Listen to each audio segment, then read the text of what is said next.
Greetings, cinephiles, and welcome to episode 8 of Matt Hates Everything. Today we're going to be talking about a Netflix original film starring an actor from one of my favorite TV shows of all time and starring an actor from one of my favorite movies of all time. So if you're interested, watch the intro and we'll get right down to the video.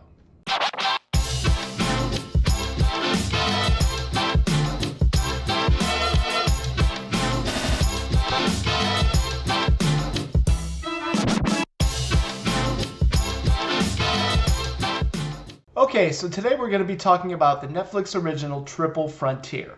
Triple Frontier stars Ben Affleck from one of my favorite movies of all time, Dazed and Confused, and Charlie Hunnam from one of my favorite TV shows of all time, Sons of Anarchy.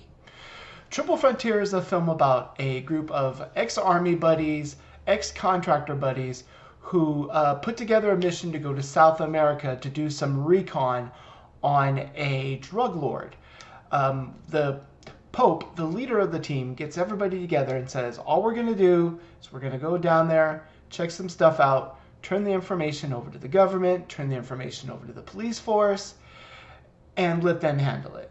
And all these guys have kind of moved on. You know, they have families, they have wives, they have kids. So they're like, oh, this is going to be an easy go. This is going to be easy money.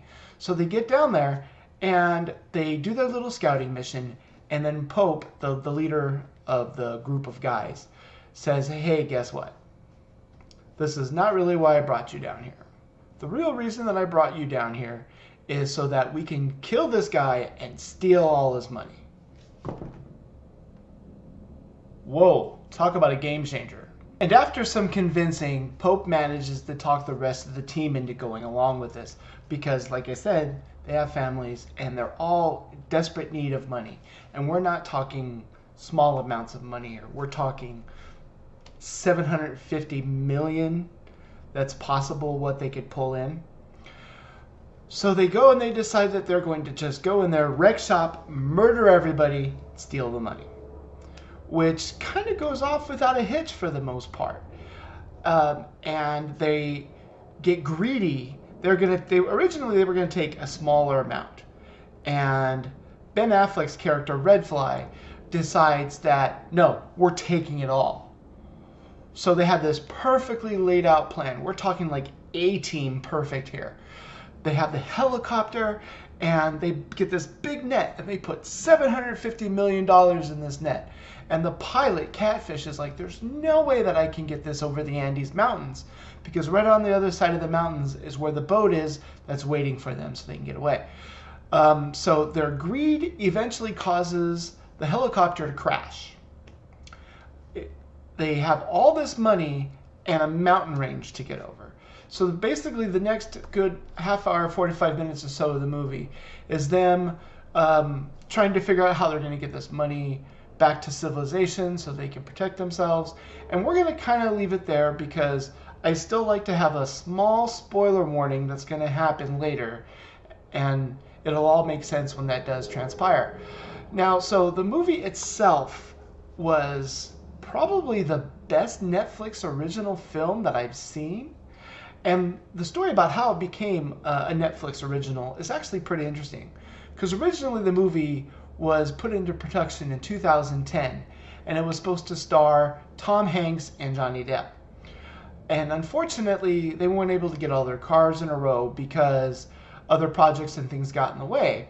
So about 5 years later, Channing Tatum and Tom Hardy, this movie would have probably gotten a 4 just because of Tom Hardy being in it, were signed on to be in the movie too.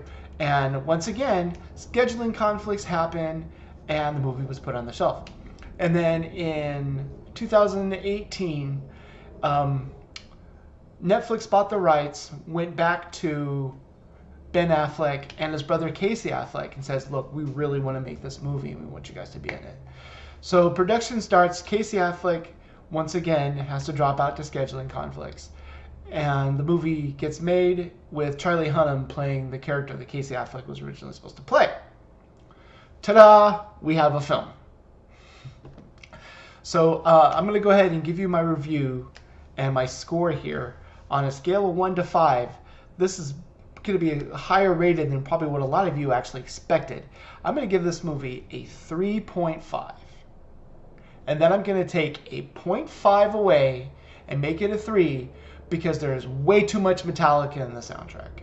It just ruined it for me. And then I'm going to add that half a point back. But I'm going to leave that half a point back for spoiler territory, which is just right around the corner.